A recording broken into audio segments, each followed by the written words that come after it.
Hi and welcome to the PROUST questionnaire. Caroline and I are really thrilled to speak with a photographer today, Ori Gersht, who's based in London and grew up in Israel, and who's interested in time and memory and takes stunning, absolutely stunning photographs of flowers and vases and landscapes and other things. You have to look at them at Ori Gersht, which is his Instagram handle, and also at Marcel, as in Marcel Proust, marcelforart.com, where you can see some of his works. He's exhibited all over the world. He's been collected in the greatest collection in New York. I've seen his work at Yancey Richardson's galleries. And Carolyn and I were just thrilled that Ori took the time to answer the 35 questions. And here's how to find us. Please follow us on Instagram. It makes a big difference for others to discover the podcast as well. Ori is at Ori Gersht on Instagram. Caroline is Caroline Weber 2020 on Instagram. The podcast is PROUST.questionnaire, and I am Uli.Baer on Instagram. Please follow us, and as I said, it makes a difference for others. Ori's work can also be seen at web.marcelforart.com. That's Marcel as in Marcel Proust, for art, one word, .com, where you can see some of his work, or of course, at origersht.com, his website. Check it out, follow us, send us what you like, and we always love to hear from you. So we hope you enjoy this episode of the PROUST questionnaire.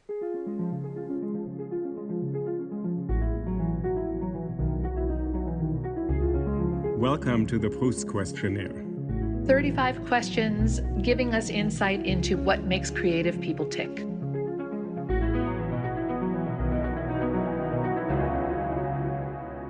Ori Gersht, we're so delighted to have you today as a guest on the PROUST questionnaire. Welcome. Hi. Happy to be here and stand up for the challenge. There's no wrong answers, of course, and we're going to start right away with an easy one. By the way, about wrong answers, I was just thinking about pausing and not being able to come with any answer. This was, but I wrote myself a couple of notes here, so just help me to sharpen up if I need to. But also, or you should know, some people sometimes say, I don't have an answer for this. It's totally fine to skip. There's no research to say this is not what I think about. But we'll start you out with what is your idea of perfect happiness? So I think that probably connecting with a new body of work. But when I say connecting, is not starting a new body of work. It's this moment of eureka. It's the moment where something happened, usually emerging out of some sort of mistake or coincidence or a blink when I'm less prepared and most open to receive it. And then there is this kind of a short utopian period that I know in advance that will never last. It's quite ecstatic. And when a body of work is completed, it's already gone.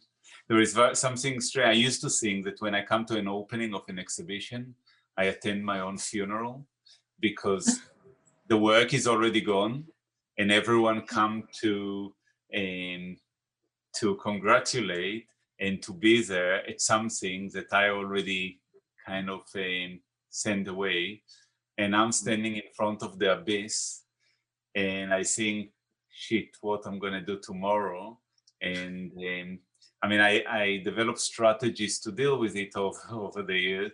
And I used to write notes and I used to have kind of other things that are going. And also now my work and my life are become more and more entangled and complex. So there are a lot of things that conquering and kind of developing in some sort of parallel. So I'm less worried about the void, although it's always looming, right? Yeah. The second question is, what is your greatest fear? was thinking about it yesterday because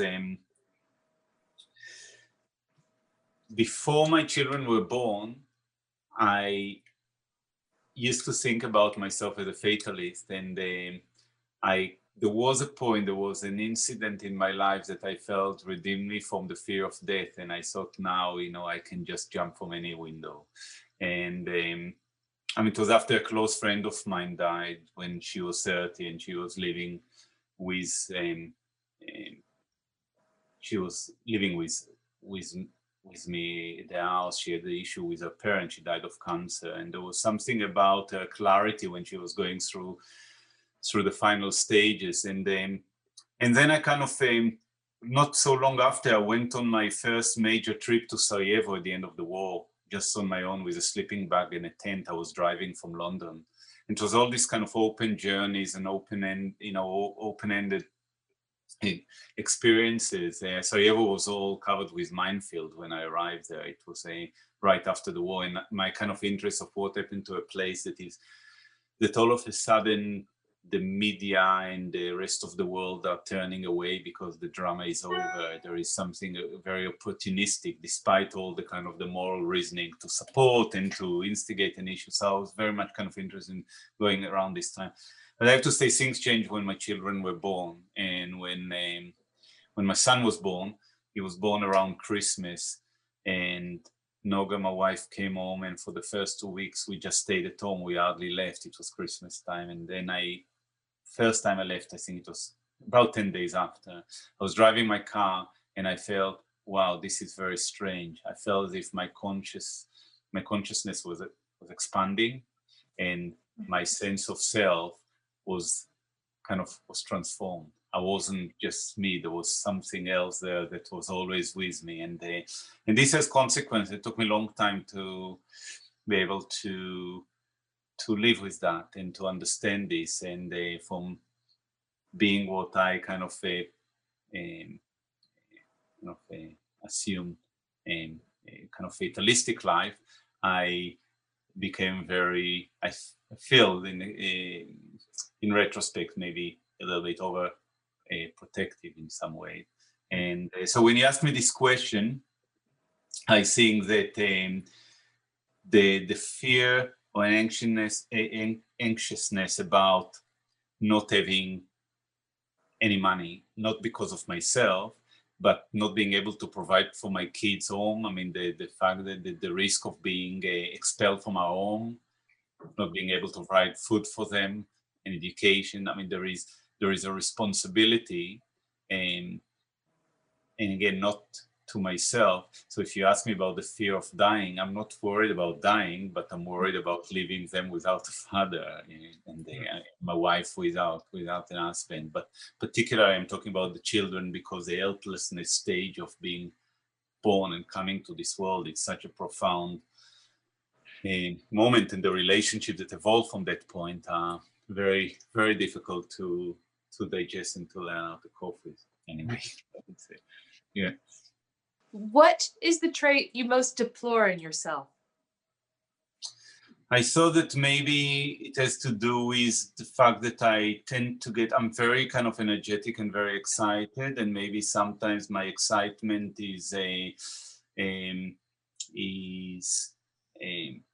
could become less not respectful, but not being as attentive to others sometimes as I should, or listening as much, because I've been carried away by all this kind of energy and things that are overflowing. And sometimes maybe I should be, I'm trying to, but learn more to restrain it and sit quietly and listen and not get involved and jump when I feel that I have something to say. And yeah, maybe. What is the, Uli, I think this is yours. Oh, okay. What is a trait, you most deplore in others? I think that is dishonesty. I feel that dishonesty often coming or merging from, it could be out of malicious intention, but I think that many times it comes out of a lack of integrity, of will to face consequences. And I feel that to be bold and brave and stand for things that you did, even if they, no matter what the outcome is very, very important. So dishonesty, yeah, I kind of feel that whenever this threshold is being passed, then there is no return. And so it's something that I kind of see as I mean, may sound a bit extreme, but I kind of feel that there is a line that is very much reflective on somebody's integrity. Not that everyone, I mean, of course, everyone have moments where they sleep a little bit, or they feel, I mean, I'm not talking about a kind of a level of perfection that is detached from the reality and the gray zone that we often slip into. But I would say dishonesty. And another thing that I would say, I can add another one, is arrogance. I can't stand people that are full of themselves, no matter how good or great other people think they are. Humility is. So when you ask me what is the most, you can go to the next one, and probably the answer would be humility. Well, this is kind of the inverse of what you were just talking about, in terms of what it will have us focus on. Which living person do you most admire? So I was thinking about it, and I find this question difficult. I always find it difficult if somebody asks me, who is the photographer you like most? And because these things are always in flux, and I always find it hard to come with a name. So I was thinking about, this is one of the things I was thinking yesterday, and it come again to humility, and to people that are just focusing on making and engaging with the essence. And I was thinking actually in a strange way about Cormac McCarthy, about him being, I mean, I read some of his book. I don't know that much about him, but kind of this legacy of being so detached from the world, I mean, even to a point where, I mean, I know that there are extreme points that, like, you can't quote, you refuse people quoting his books, but I like this idea of somebody that is just, that the motivation of doing is really removed from self-glorification. That's why I was thinking about Cormac McCarthy. I mean, I could think about other people too, but it's an example of people. And of course, it can come with people like Mother Teresa and all this, but I'm thinking about artists and makers that are never deluding and eluding themselves, that and kind of aiming or attempting to claim greatness. I really can't stand this, I think. That's a really fundamental idea, that some people actually work for the sake of the work, or to create something. And I was talking to a novelist a couple of weeks ago who said, but everybody writes knowing that they want to be the best writer. And I thought, whoever wrote for that reason? It was really strange. And this person thought they insert themselves into an entire tradition, competing with everybody and fully aware of it. And I thought there are figures who don't, like you just said, some people create not to become known and famous and have a career based on it. Yeah, I'm competitive with myself because I'm striving to do, I'm always striving to push the boundaries of what I can make. But it's not to be better than others, it's just to be better than myself. And I think that this is kind of the strive for improvement is super important. I had a very powerful experience this weekend. I used to be a basketball player since the age of 9 to about 18, and in Israel. And it was a serious club. It's kind of professional club. So it was like a proper basketball academy, and we were all we're training very hard. So it was like 5 days a week training, 4 hours every day. It was, and this was 35 years ago. And about 10 days ago, one of my closest friends from the team all of a sudden approached me on Facebook, and we talked. And then he said, "Oh, you know what, Ori? We just formed the team of the Stars of 1967.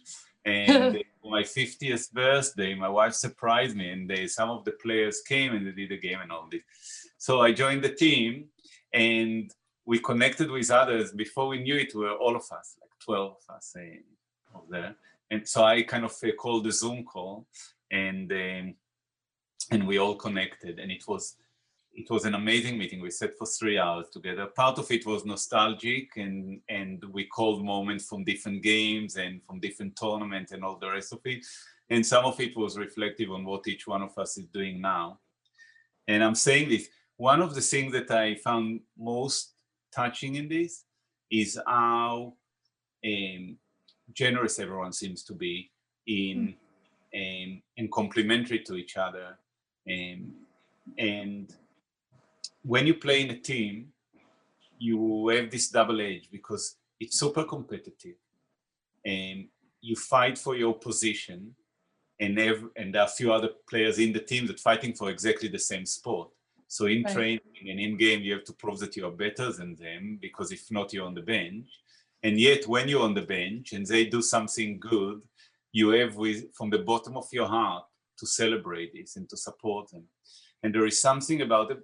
Apart other things, I think that are really important. I was really surprised how every one of these people really prevailed through life. And I thought, when you play in a team and the challenge, the daily challenges and the demand and the self-discipline, so probably it kind of makes sense. But this kind of relationship between competing and at the same time being very generous and not jealous of others, but actually supporting them, it's I think it's a quality that I definitely endearing.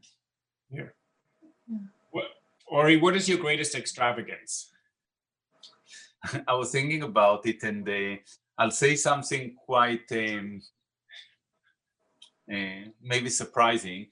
I haven't done it for a while though, but I was thinking about hallucination, because then you can really fly and do anything. I mean, it's the moment of freedom that you can actually, become a giant and a dwarf and totally out of control. And there is something about this that is just, limitless. So that's nice. I like this answer. That's funny. It just, I think it's kind of within it contain everything, because of the dissolve of boundaries. Yeah. What is your current state of mind? My current state of mind. Yes. It's a very good question. So two sides to this, because there is the desirable one where I would like to be. So probably, and then, I mean, I'm very careful when I say the word real or reality, but there is the kind of the lives that I engage with are imposing on me another state of mind. So at the moment I'm facing, there are constantly a lot of kind of pressures and pragmatic aspects of reality that are really like a whirlpool sucking me in.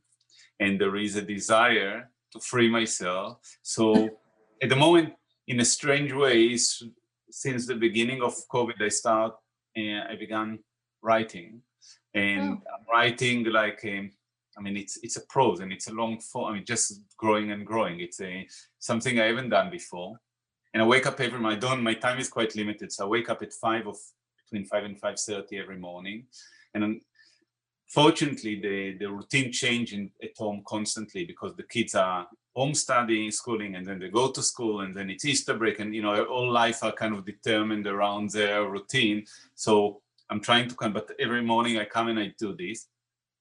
And when I'm in a good zone, I wake up And that's where I would like my state of mind to be. I can really be, I can just dissolve into this, and very quickly I can read and I can write, and I'm just seeing things with what I'm doing.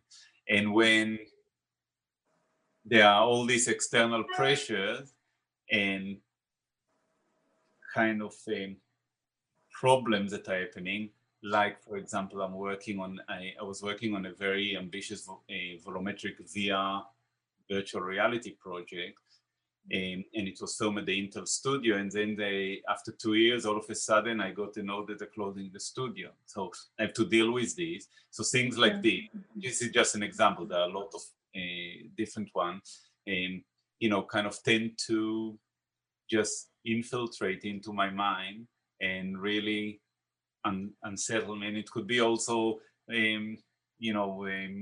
more trivial things. But so what is my state of mind? It's a constant battle with the desire to free myself from the mundane and be in places that I would say kind of creative and magical, and the daunting realities that is constantly coming and just with his claws just rubbing me and pulling me into things that I'm hoping to free myself from. What do you consider the most overrated virtue? The desire to be famous and being famous. Is this and unfortunately we're living in a world now, and in a world of media and virtual presence, that those sort of that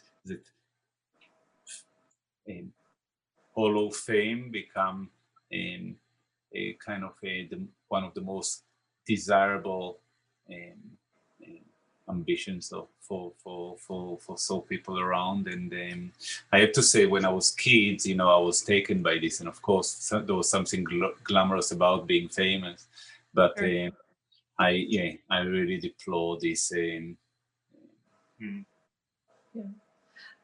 Uli and I have done this questionnaire with each other, and I haven't heard anyone else say that fame is an overrated virtue until you, but that was my answer too. Living in New York, and I'm not a big social media person, but when I last published a book 2 years ago, I had basically ignored all of social media for the 7 or 8 years I was working on that book. And all of a sudden I came out with this book, was so happy that I had written it. And the only question was, can you get people to like it on Instagram? Can you get people to blog about, and all of a sudden it was this idea of this kind of notoriety was what was held to be important. And it felt like such a strange place to live in, coming from just the creative isolation chamber.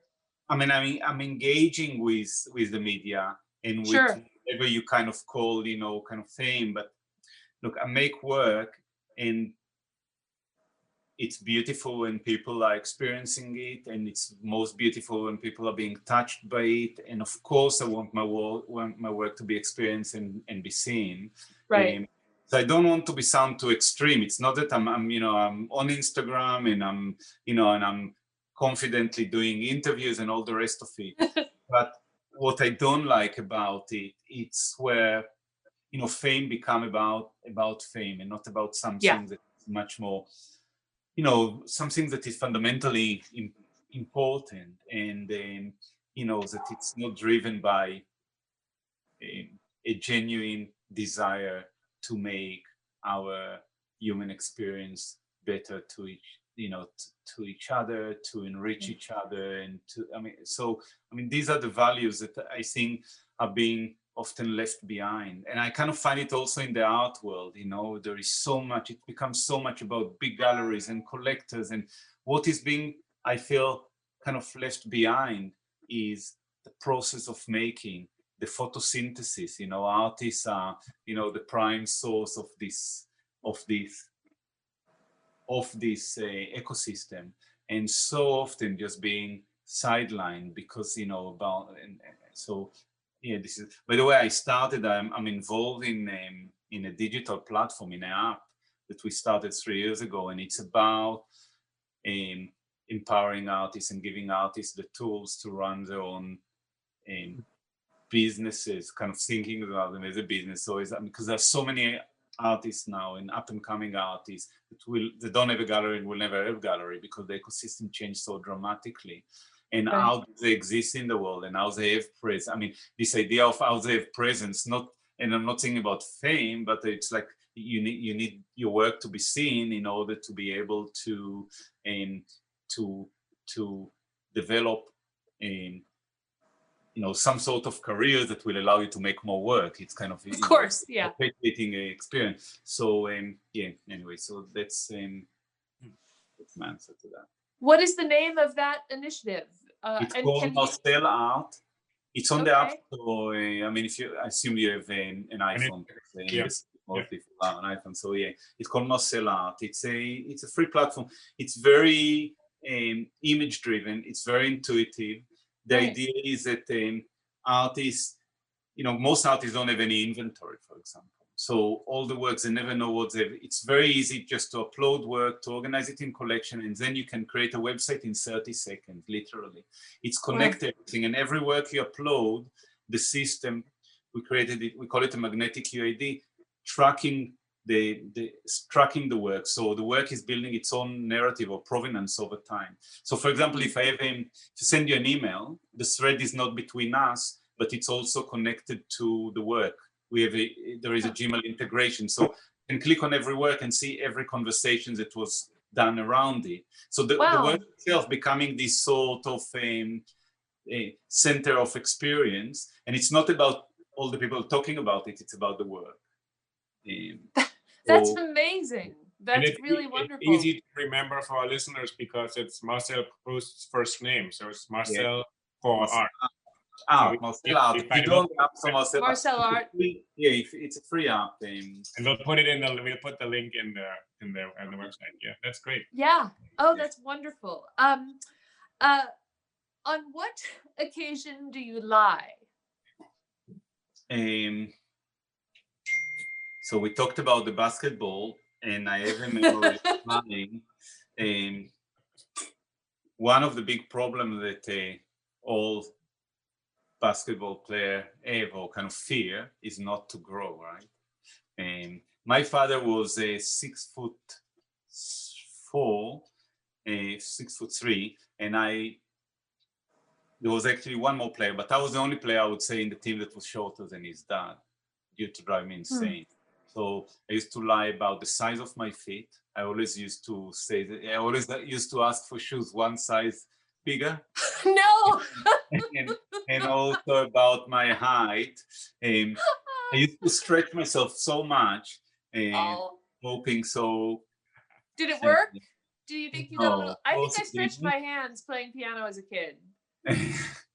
Well, I couldn't admit that I was not good enough. It would have solved all these problems. I didn't have to lie about my height or my feet because, if I was honest enough to say, well, I'm not good enough.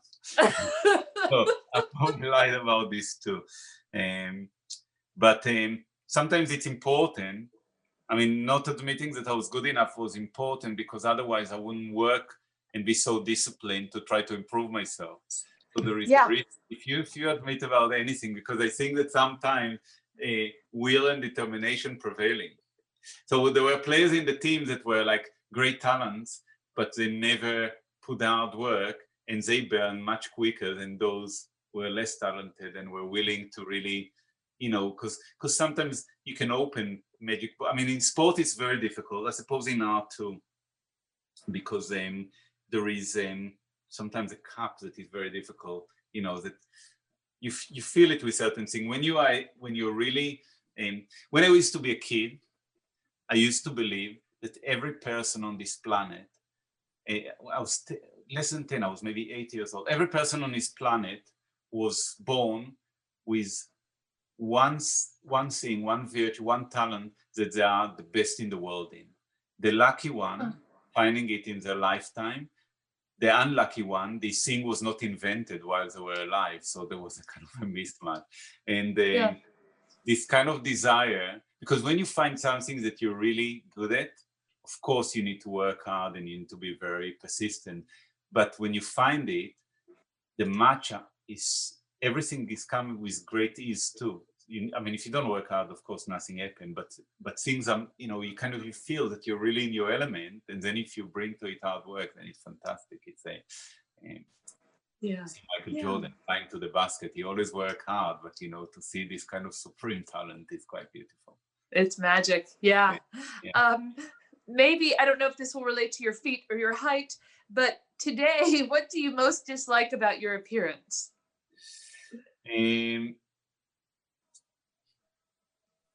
Maybe to an extent it's still connected, being taller and broader, and not that I'm very small, but I always kind of there's something that maybe to have a bigger physical presence.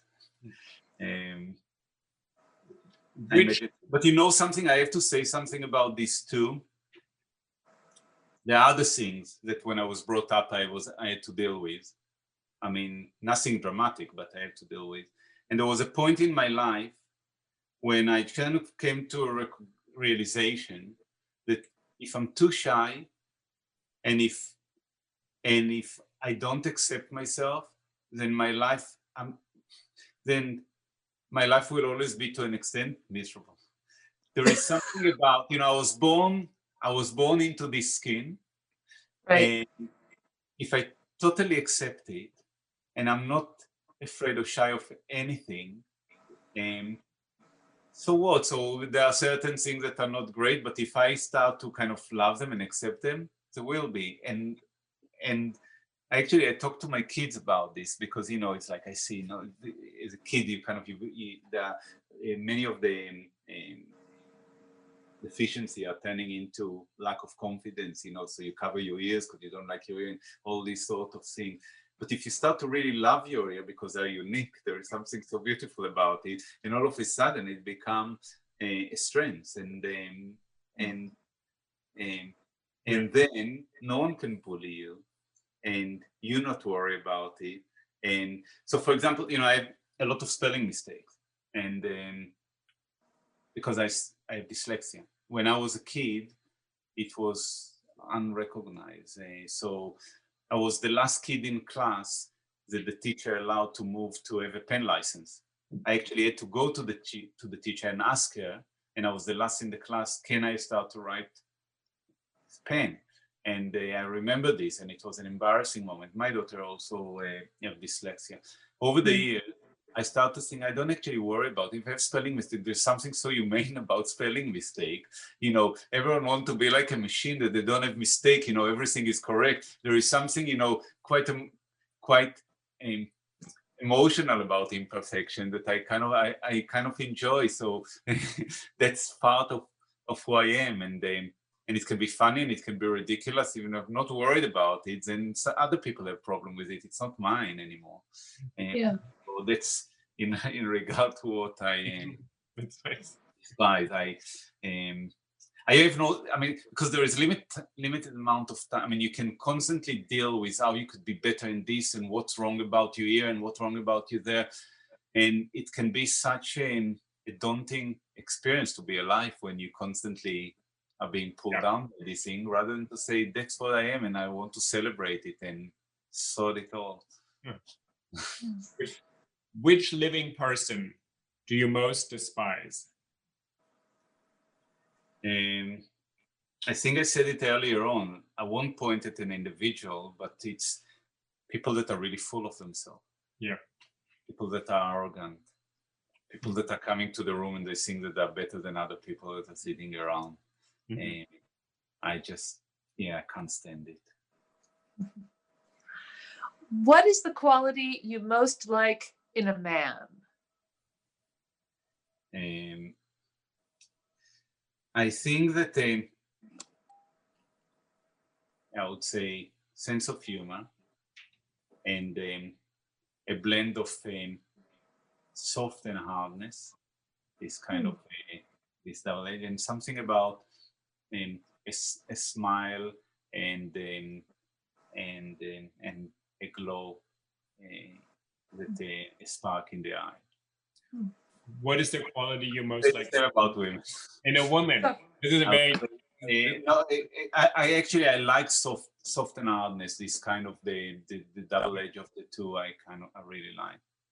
and in the I like toughness, but also there is something about smile and then the way smile express in the eyes, or something that say I find very very compelling and touching. These are very gendered questions from the late 19th century. What is the quality you most like in a woman? Yeah, I said this. So the second one, The same. All this is for the woman. No, Sorry. I said, no, the first I talk was a man, but when I talk about, sorry, I didn't know you'd get the question. Sorry about that. Well, which words or phrases do you most overuse? It's easy. Put the iPhone down. Put the iPhone down. Stop using digital. It's kind of at home as a father, you know.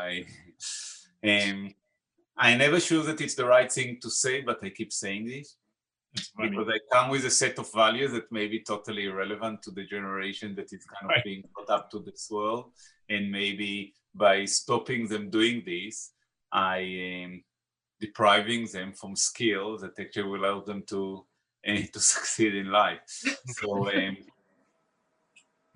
So, but definitely this. I'm going to say it in a few hours when I'm entering the house. Put the iPhone down. What or who is the greatest love of your life? I would say that my wife Noga and my children, and there are many people that I love. I love, you know, I think, but definitely Noga and my children, and you know, the last actually months, I mean, since March, since lockdown, we are much tighter and closer to each other, and it's a very beautiful experience, and it's enhancing this those feelings. Oh, that's great. That's a lot of the people I love who I'm in touch with during the pandemic, I hear the ups and downs of their relationship as it kind of turns in on itself, and they hear my ups and downs. So it's lovely to hear someone just saying unequivocally it's enhanced the relationship. That's wonderful. Except when your kids can't keep their iPhone in their hands, because now you have many more opportunities to tell them to put the iPhone down. Oh yeah, you're around so much.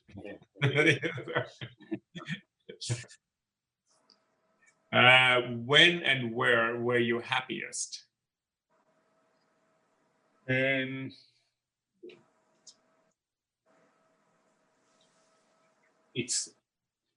can't put a finger and say when or where, because there are ecstatic moments, and they are most surprising and unpredictable.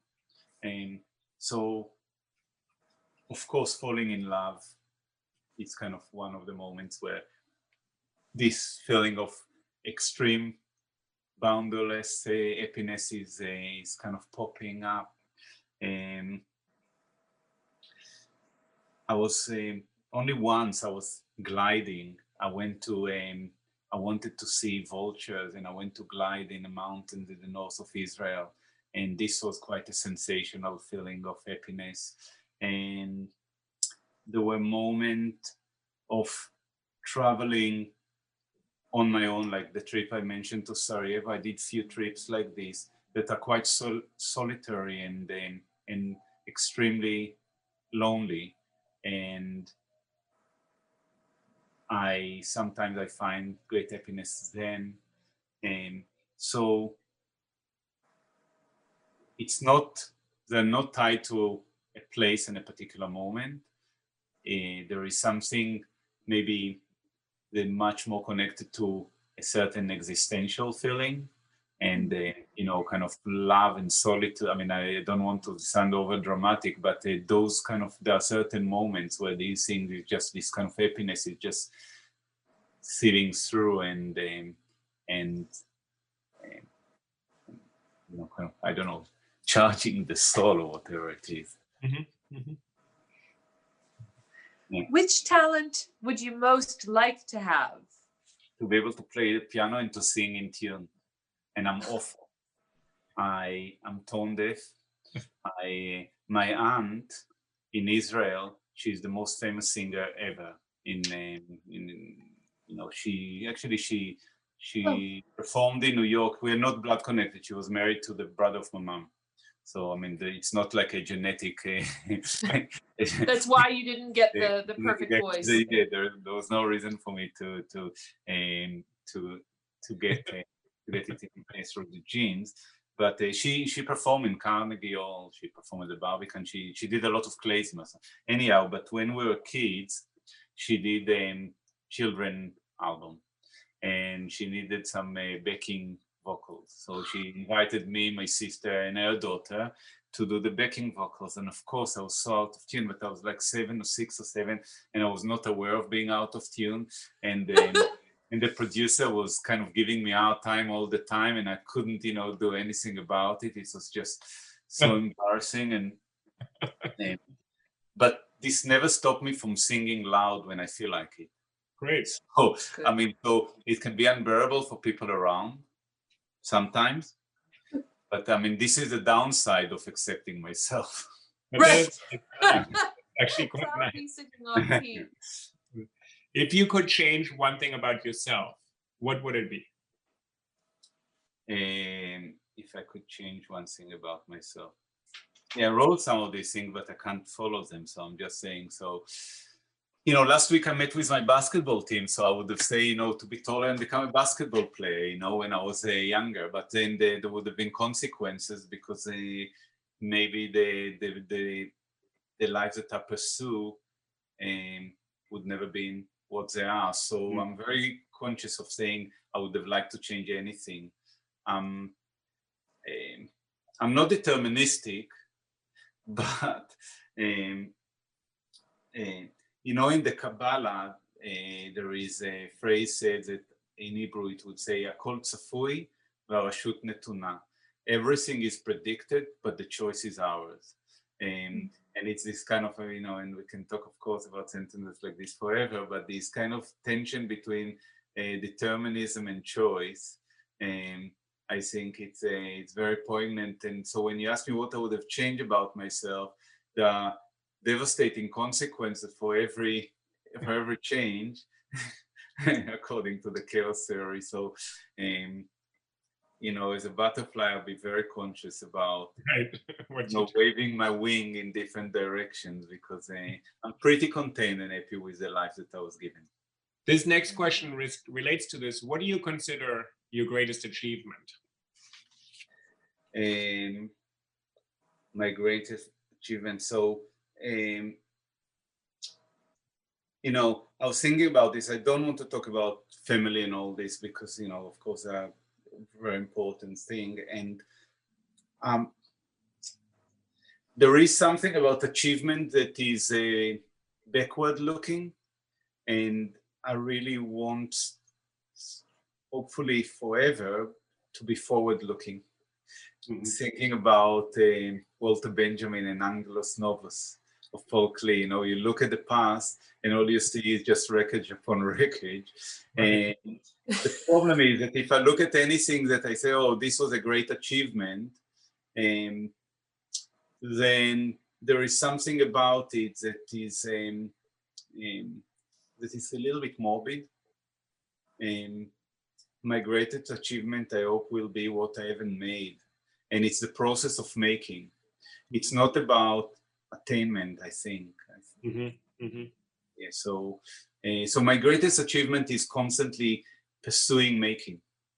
Irrespectively to how good or not good it is, it's about this kind of process, because in the process of making, there is a desire to discover, not to give up, to unveil, a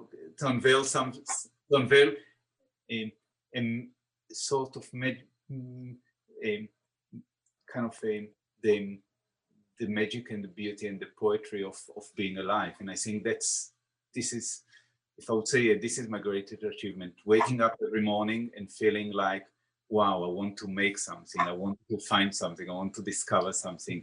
And luckily enough, and I know that it cannot be taken for granted till this day. I feel that way most mornings, Right. even when things are really tough, and sometimes they are quite tough. Yeah. Have you felt like you're able to keep wanting to be making during this pandemic? Has this been a fruitful time for you? So, I mean, I find myself writing. It's very strange. Yeah. Because I never made a plan. I never structure what I'm going to write. It started in a strange way because there is an Israeli writer that I admire, and I was working, I told you about this VR volumetric project, and I connected with him, and I thought, I wanted him to start to write the narrative. Because it is a sort of a narrative piece, and it's based on the relationship between the material, the sensual experience of the world, and the virtual, and the kind of the blending between the two. So I collect encyclopedias, and I start to build these big towers out of them, and thinking about the encyclopedias as a kind of physical object, and the relationship, and then this idea of virtual knowledge, and the fact that encyclopedia is an author, so it comes with an authority, so every fact was verified. And now we're living in the time of democracy, where there is endless information but nothing is verified, and this relationship between or the kind of the quest for truth. So the whole virtual experience is based about this relationship between the physical. And anyway, so I asked him, and he started writing. At some point he said, why won't you start to write from personal experiences, short stories that are connected to books, to words, to letters, the piece called Letters and Towers. And the first act, when you come into the space, you walk through a labyrinth of these towers of encyclopedias. When you talk, the words, letters are coming out of your mouth, and they slowly develop into this very dense cloud that you can move, and they're responding to you. Anyway, so I said, okay, and I took, and it was the beginning of COVID, so everything was changed, everything was completely locked down, and I was writing every morning, and I sent him after 7 days, 7 stories. And then I started to write, and his feedback was very positive, and I kind of really connected with these things. So I started to write another short story, and it was like 3 pages, and I felt that I have to unfold it, and there is more there. So I started to write it more, and now it's 40,000 words or something like this. I'm still doing Wow. it. So this happens through That's great. COVID.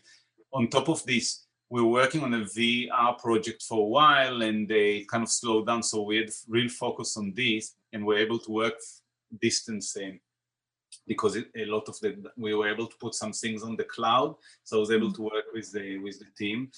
And when the studio opened, I'm making things there all the time. So the desire to make, my wife is the same, she's a painter, it's like she wake also every morning at 5, she go to one room, she reads, she have to write all her notes, and we just need to do this. And then we, the process, and maybe about our relationship, this deep need that is underlying who we are more than anything else, is the foundation, I think, for our relationship. And we have lots of commonality with our interests too, but there is something about the understanding, the deep understanding of this need. Some people said, oh, an artist living with an artist is a nightmare. And I think it's just a bliss, because there is something very impulsive and compulsive, and sometimes, and needy in certain way. I mean, the kind of the relationship between being in and off balance are so correlated with the ability to engage with what you make and not, and to find the right to be able to be more generous also with children, the rest of the family, depending on the satisfying this need. And in this respect, I think that we are really well aligned. So we're making through COVID, we're making all the time, because if we don't, we just become unbearable. Yeah. It's wonderful that it's symmetrical then in that way. Right. Yeah. If you were to die and come back as another person or a thing, who or what would that be? I wrote it yesterday, actually, so I was very, very quick, a butterfly.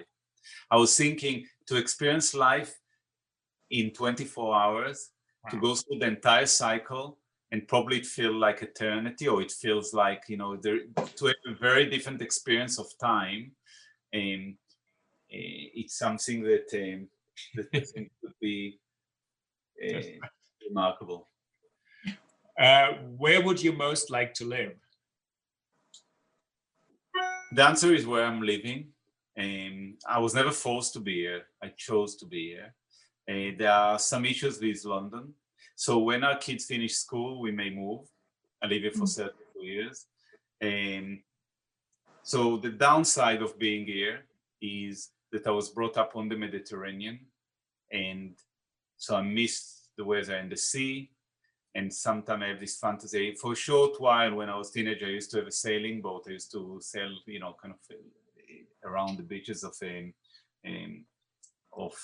Israel quite often. So I have a fantasy of this, and I have a fantasy of riding horses, all these fantasies. But I'm very happy where I am. So, the problem is with these desires. Usually, they are very quickly fulfilled, and you realize actually where I've been was pretty good. So. But Italy, Siena, Tuscany, we have a fantasy about this, so maybe we'll find ourselves there for a period of time when the kids are at university or living home. So I'll visit you guys there. That I would imagine for artists, Siena would be an amazing place to be. What is your most treasured possession? Treasured possession. Again, I'll say, that it's my family and some of my friendships.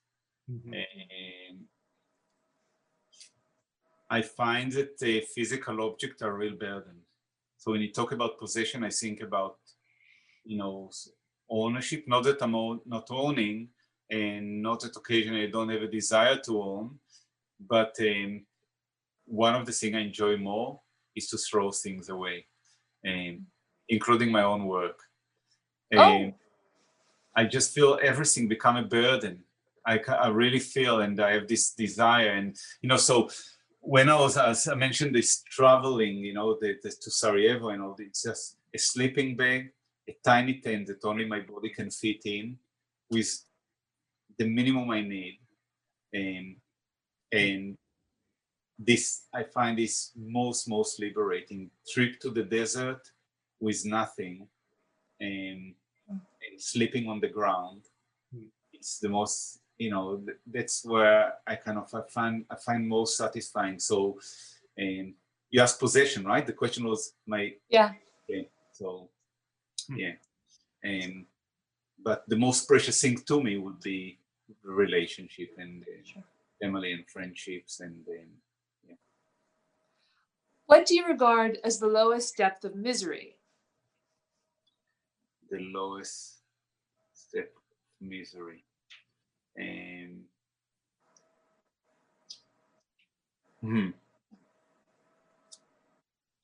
My father died 2 years ago from pancreatic cancer, and I was spending a lot of time with him, and I never understood so clearly what happened, or I never had this clear image before of the body dying from within. I would say it even more extreme, rotting from within, and you're still alive. And when it was, at the late stage, occasionally had to burp, and the smell of this was so vivid, and I found this very so this sort of relation, this sort of departure or separation, when you and your body, or when you start to this integration, when you feel so helpless, because I never felt really helpless in my life. I mean, I've been in extreme situation, but there is something there that you, I suppose acceptance is important at these moments, but there is always a level of resistance to it, and that's, yeah, I found this. Right. What would be your favorite occupation, or what is your favorite occupation, meaning a job or something to do, or profession? What I do. I mean, look, if I was able to be a great pianist or a musician, then I have a fantasy on this. I think that there is something about playing musical instrument when you are really, really good at it. Like the other day, a friend of mine sent me a post about Keith Jarrett. Keith Jarrett had a stroke a few years ago, and so he can't play. And when I'm listening to Kern concert, for example, you know, and the way he played the piano, there is something that is so at one with the instrument. I think this is just unbelievable. And but you know, I'm pretty lucky with what I'm doing, and I get many very special moments that maybe not as elevating as Keith Jarrett, but but I cannot complain. Yeah. What is your most marked characteristic?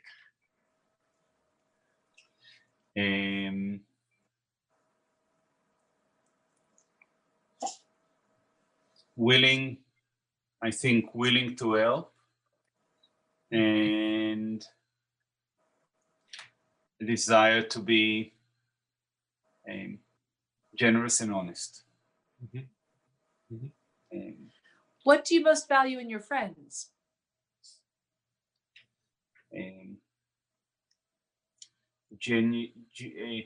Love and honesty.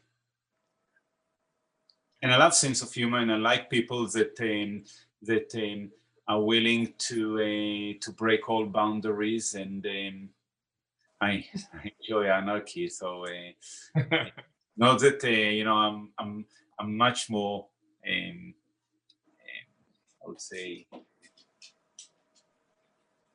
conservative in the way that you know, the burden that come with responsibility kind of tamed me.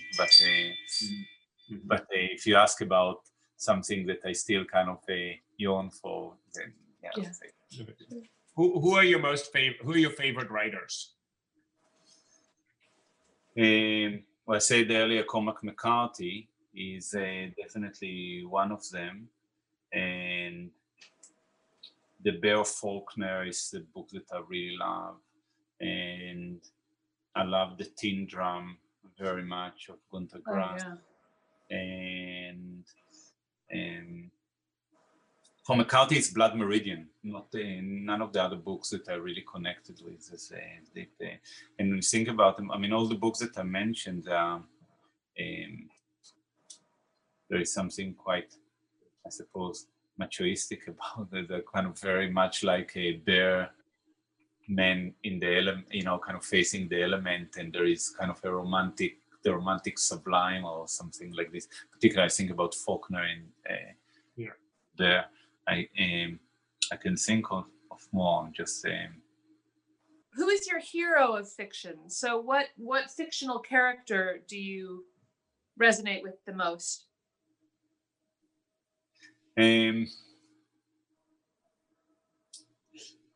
It's strange when you ask this, because I mean, I talked about The Tin Drum, and Oscar is very much in my mind. What I really like about Oscar is the fact that you know, he's a midget. He took the decision not to grow when he was 3. Everyone look at him as a sort of a victim, but he is always looking back from a very kind of controlling or self-determined position. Yeah. And I like the fact that this kind of dual position. I mean, you know, he is very devilish, but this dual position of belonging, being in and out constantly, and by doing this, becoming the conscious of society. I kind of really like this, and the fact that the ability to kind of trigger moral dilemmas. There is something about it, not that I identify, I mean, now when I talk about it, there are elements that I really identify with. But when you talk, I mean, also same feathers in the bear and in the, what in Hebrew is called Rishonim, what in our predecessors, it's the name, yeah, right, the Faulkner, I think. Yeah. So yeah, Forebears.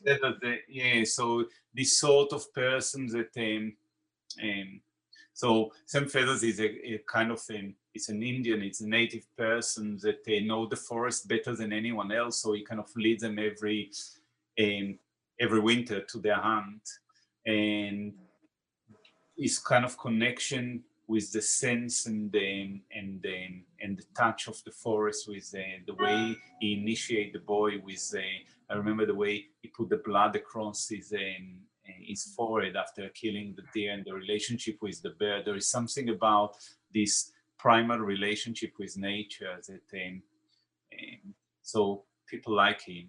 I used to have a friend like this. He used to go to the desert with. His name is Arthur. He's Dutch. He's not Jewish, but he moved to Israel because and I think the connection was his father was a prisoner, Dutch prisoner during the war. He was in Indonesia, and so he was in some sort of camps there. And I think when he arrived to Israel, I think that he had some sort of affinity because his experience of being brought up with kind of post-war trauma, and the way what he used to do. I mean, he unlike me, wasn't a great talker. He was very quiet out when he used to go to the desert at least 3 days. He was living close to the Negev desert, and he would go 3 days a week. And I connected with him. We used to go on some trips together, and he was like a crocodile Dundee, and it was amazing. He would see of plastic on the ground. He will stop the Jeep, the Range Rover, and he will go and pick it because the deer will eat it and it will block their intestine. So we will, and so one day, anyway, so the relationship of being with him in this kind of silence and traveling in the desert was always very, very beautiful. And we used to sleep outside. And one day, years later, I hear on the news in the Negev desert, they have leopards. They are much smaller because of the metabolism is slow and all the rest. Anyway, I hear, and when we travel, I always used to take the piece and said, so where is this leopard? Because, I was dying to, everyone want to see, but no one can see it. Anyway, one day on the news, I hear in Israel that a leopard got into someone's house because he was starving and he was trying to catch a cat or something like this. And this person saw the leopard and managed to restrain it physically and keep him to the ground. So immediately I said, it must be Arthur, because who else will do this? So I phoned my parents and I checked, and it was Arthur. No way! They have to come and release the leopard. Unbelievable. I mean, the leopard was in a week, he was quite weak and he was very angry, but even so, one of these people that, when he see an animal or when he will be in those surroundings, he will feel such great ease. He will never be phased, he will never be afraid. So I could see him approaching a leopard and just coming to it as equal without, kind of worried about consequences. And when you come like this to an animal, then you can become at one. There is, anyway, so talking about same feathers and Arthur, I think that it's a good comparison. Which historical figure do you most identify with? Historical figure. I am from Israel, and I actually think that throughout, leaders in the region, and I talk about the Israeli and the Arabs, did everything possible to polarize. And throughout, there was never enough emphasis on education, of respect to others, of deeply understanding other cultures. There was always a kind of a desire for separatism and to inflict fear on each other. Saying all these, when Yitzhak Rabin became the Israeli prime minister for the second time, and the Oslo agreement came through, there was a sense of a change and a real will for a change.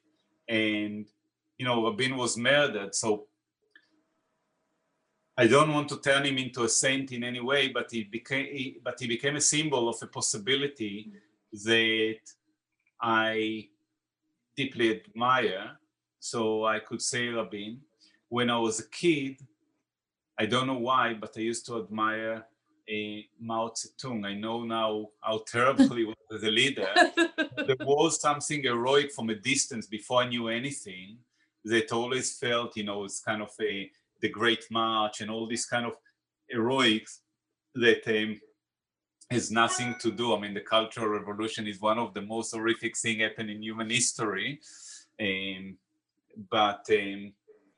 But as a kid, you know, kind of the idea of, I actually had a fantasy one day to do the Long March, to kind of repeat this, and this idea of these proletariat marching through the mountains and being bombed constantly and kind of prevailing. And then so something about this romantic image is something that I admired.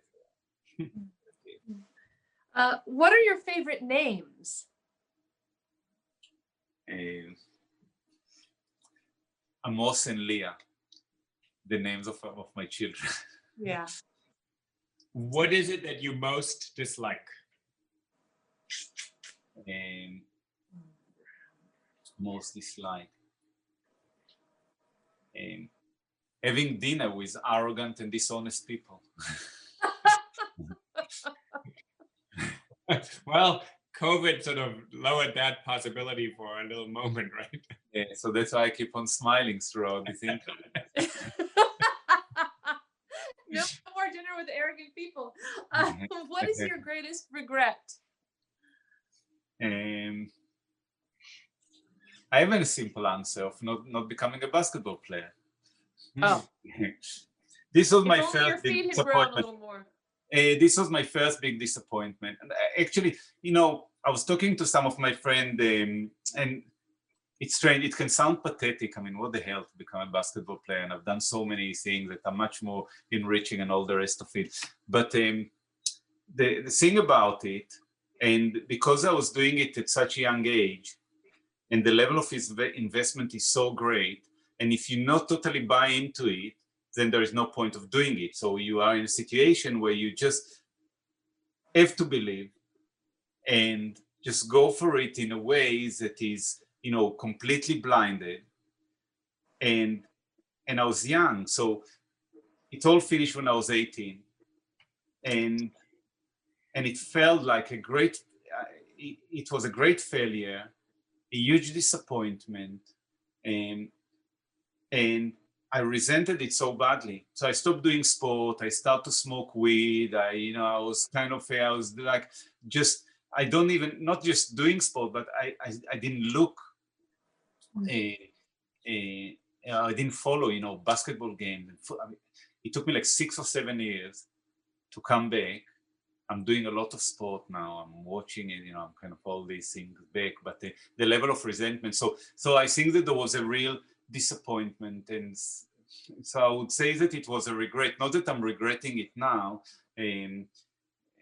but well, we one of my teachers was the philosopher Jacques Derrida, who really wanted to be a soccer player, and I always thought, like, I'm sure he would have been a great soccer player, but I wouldn't have known Jacques Derrida the way I did. So who knows what else you do for other people? Like, in some ways, the regret part is, you know, it's but you know that Albert Camus was a great goalkeeper.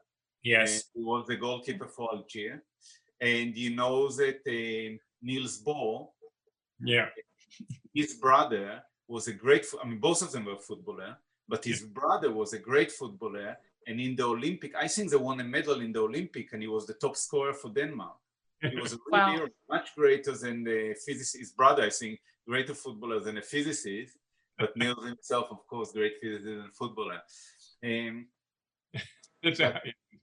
identify with Jacques Derrida. You see, this is the thing. So did he used to talk about his desire to be a footballer?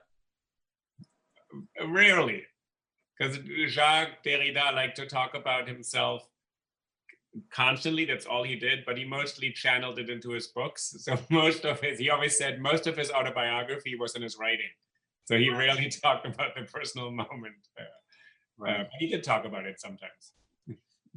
Yeah, because the reason I'm saying this, because I think the childhood memory, I think childhood memory are so profound, right?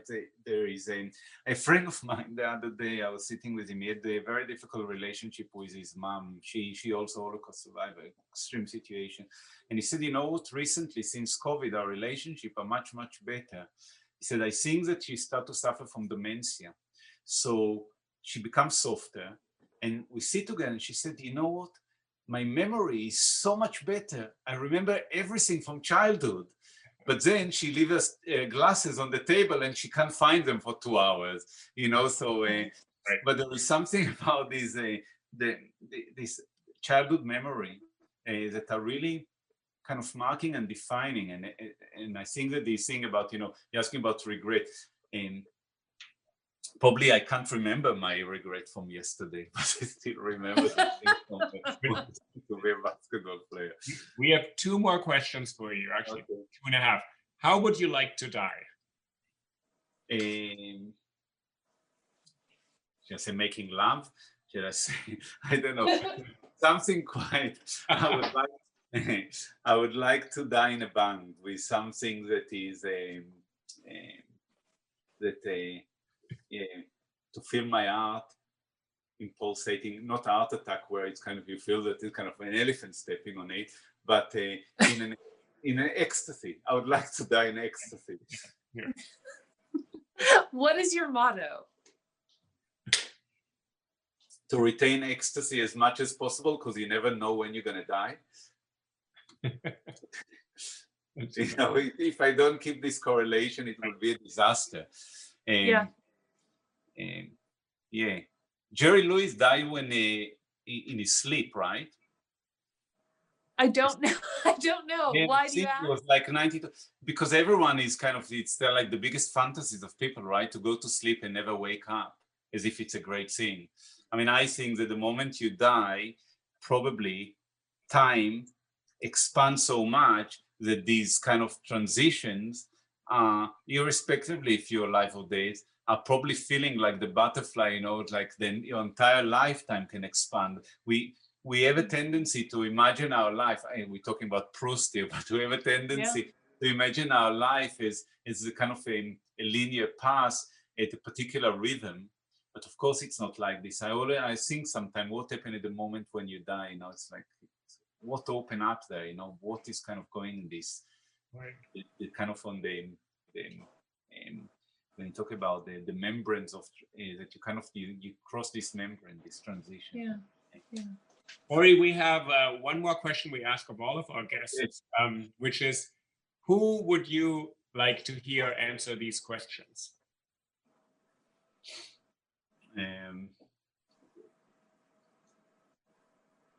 I would say my wife, because we talked about it and I'm curious.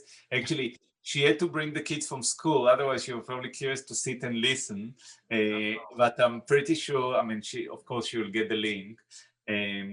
So so this is one. There are lots of people, you know, because of course it's like every person that I have an interest in, to see them being kind of exposed this way would be great. So I can come with a very long list. We'll think of your wife and give us another one. Caroline actually, and I interviewed the economist Paul Romer, who is also Carrie's husband. Right. So that was a beautiful interview, because there were moments definitely when Caroline was leaning in thinking, wait, this is your answer? Really? Yeah. So yeah, but there are so many great minds that will be great to listen to talk, you know, talking about. Well, we really want to thank you, and I feel you are the first mystic that we really interviewed. You're like one of the Sadiqim Nistarim or something, it's actually like your answers are not romantic answers, but all your answers are mystic this idea that there's a kind of ecstatic dimension in time that opens up through everyday life. It's very beautiful. I actually I really like this interview. Me too. And maybe some No. of the things that I really try to explore in my work, this kind of what happened in the falls of time, you know, when things are kind of slipping from the physical into the metaphysical, and then yeah, it's the desire to own something, to hold on to something, and to accept that they're always slipping away. Right. In this moment, and that's why this is my problem with my work, you know, because I'm going through processes. I make objects, and then I feel that they are becoming a burden. So it's so nice when people buy them, not just because I make money, because also they can have them, and maybe they provide a new experience that for me, it's already not there. Well, we really want to thank you for taking the time and also making your work really. It hovers on this kind of Benjaminian space between, or Rilkean space between beauty and terror. Like Rilke has this very famous line, how beauty is so moving to us because it disdains to destroy us. Like it's on the edge. Albert, come here. Albert is sleeping. He comes to the city for sleep. Maybe I introduce him before we say goodbye. Albert, Oh, thank you. I know. I'm sorry. My dogs are so terrible. They're so cute. They're so affectionate. Yeah. This is Albert. Oh, hi, Albert. Oh, he's a little Westie. Look. No, he's a Norwich Terrier. Oh, he's a Norwich. Oh my gosh. Oh, I've always actually wanted one. He's very light fur color though, right? Yeah, he got black on the back, but some of them are just red. There are some white completely. There are some that are very red hair. Oh. And he's like, they call it black and tan. Oh, he's so sleepy here. It's winter, start the winter coming. And he really wind down when he come to the studio. So yeah. Well, unlike my terrier who's over in the other part of the room and my Chihuahua, he was very well behaved. So thank you to him as well as to you. But we loved talking to you. This was really a wonderful conversation. So thank you. Thank you so much. Great pleasure. Really thank you. I hope we meet you in person someday. Yes, exactly. But soon. I think that COVID is on its way out. Oh, good. Knock on wood. Knock on wood. Yeah. Big expeditions are ahead of us. Bye. Thank you. Bye. Bye.